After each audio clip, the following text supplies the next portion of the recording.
अस्सलामु अलैकुम दोस्तों, कैसे हो? उम्मीद है सब खैरियत से होंगे।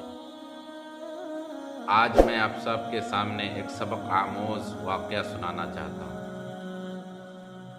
बहुत ही अच्छी कहानी है, ज़बरदस्त कहानी है। किसी ज़माने में एक चोर रहा करता था।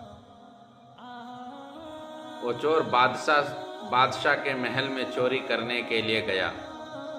जाते हुए खिड़की के पास पहुंचा तो बादशाह और रानी दोनों आपस में बातें कर रहे होते हैं कि बेगम, मैं अपने बेटी का निकाह उस आदमी से करना चाहता हूँ जो नमाजी, मुत्तकी, परहेजगार और आबिद हो। चोर भी वो बातें सुन रहा था।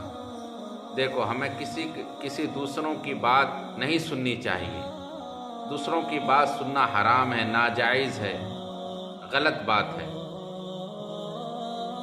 ये चोर था, उसको नाजायज़ और हराम से क्या लेना देना था।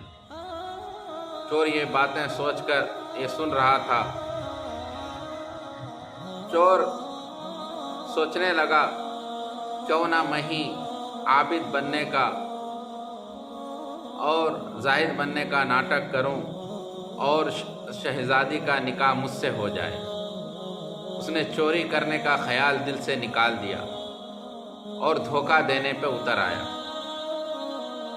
और वो जाकर जुब्बा अमामा पहनकर, दाढ़ी को तराश कर बादशाह सलामत के महल के करीब एक मस्जिद था, वहाँ पर जाकर बैठ गया और हर वक्त अल्लाह अल्लाह और ज़िक्र में, वज़ाइफ में, कुरान पढ़ने में, नफिल नमाज पढ़ने में मशगूल हो गया।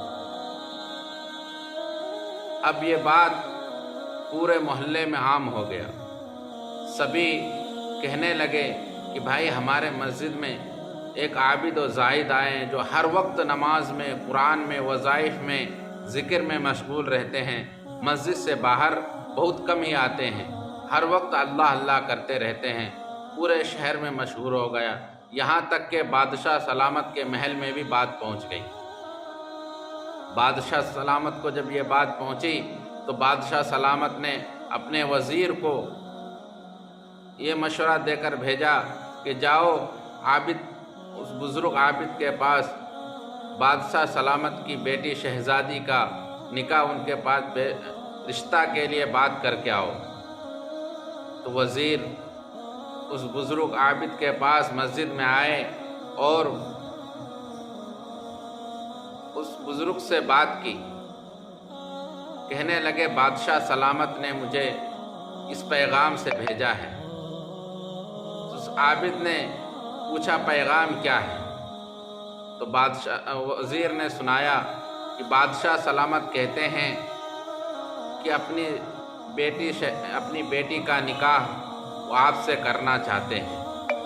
क्या आप इस रिश्ते को पसंद करते हैं? वो आबिद जो पहले चोर था वो कहने लगा कि मैं इस रिश्ते को पसंद नहीं करता, मैं इस रिश्ते को कबूल नहीं करता। तो वज़ीर ने कहा, क्या हुआ, क्या वजह आप इस रिश्ते को पसंद नहीं कबूल करना नहीं चाहते? तो उस आबिद ने कहा, देखो, मैं आज अपना हकीकत जाहिर कर देना चाहता हूँ।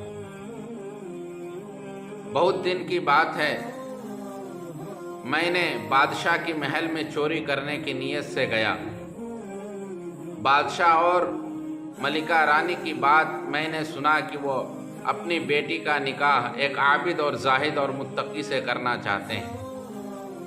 मैंने उसी वक्त दिल में धोखा देने की सोची, क्यों ना मैं ही आबिद और जाहिद बन जाऊं और शहजादी का निकाह मुझसे हो जाए और बादशाह मुझे दामाद बना ले।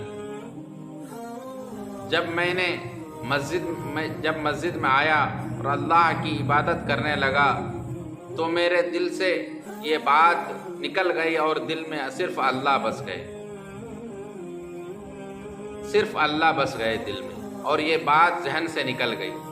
अब मैं शहजादी से निकाह करना नहीं चाहता। मुझे सिर्फ मैं और सिर्फ मेरा अल्लाह के सिवा और कोई नहीं चाहिए। देखो भाइयों, اس میں کتنا سبق آموز واقعہ. ایک چور گیا تھا، وہ نیت ان کا غلط تھا. اب ان کو چور نہیں کہہ سکتے.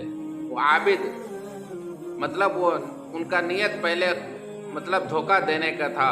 جب وہ نماز اور روزے، ذکر اور وظائف میں مشغول ہو گیا تو خود بخود برائی کو دل سے اور گناہوں کو دل سے نکال دیا اللہ تعالیٰ. اسی طرح ہم اگر چاہیں گے کوئی گناہ کرتے ہیں تو سب سے پہلے نماز، قرآن، ذکر، وظائف میں مشغول ہو جائیں. اللہ ایک نہ ایک دن ہمارے دلوں سے بھی ایسی نفرت، ایسی گناہوں کو ختم کر دیں. اگر ہمارا نماز اگر کسی طرح ہو، اللہ تعالیٰ نماز ایک نہ ایک دن قبول کرے گا. اگر ہمارے دل میں نماز پڑھتے ہیں، اگر کچھ خیال آ بھی جاتا ہے، پھر بھی ہمیں نماز کی پابندی کریں، کیونکہ اگر نماز کی پابندی کریں گے تو اس ایک نہ ایک دن اللہ تعالیٰ ہمیں اس گناہوں سے بچنے کا توفیق دے دے. ایک نہ ایک دن ہماری عبادت اللہ تعالیٰ قبول کر لیں گے. کہانی، یہ واقعہ سنانے کا مقصد یہی تھا کہ انسان گناہ کرتا ہے پر نیک عمل کرے، اللہ تعالیٰ اس گناہوں سے بچنے کا ذریعہ بنا دیتے ہیں. اسے نماز کی پابندی کریں، اپنے آخرت کو بنائیں اور اپنے آپ کو سنواریں. بس یہی کہنا تھا. یہ واقعہ کا مقصد یہی تھا کہ اس بات کو دوسروں تک ضرور پہنچائیں. اس ویڈیو کو شیئر کریں تاکہ دوسروں کو بھی یہ سن کر اس پر عمل کرنے کی توفیق ملے، اور اس چینل کو ضرور سبسکرائب کریں. پھر ملیں گے. السلام علیکم.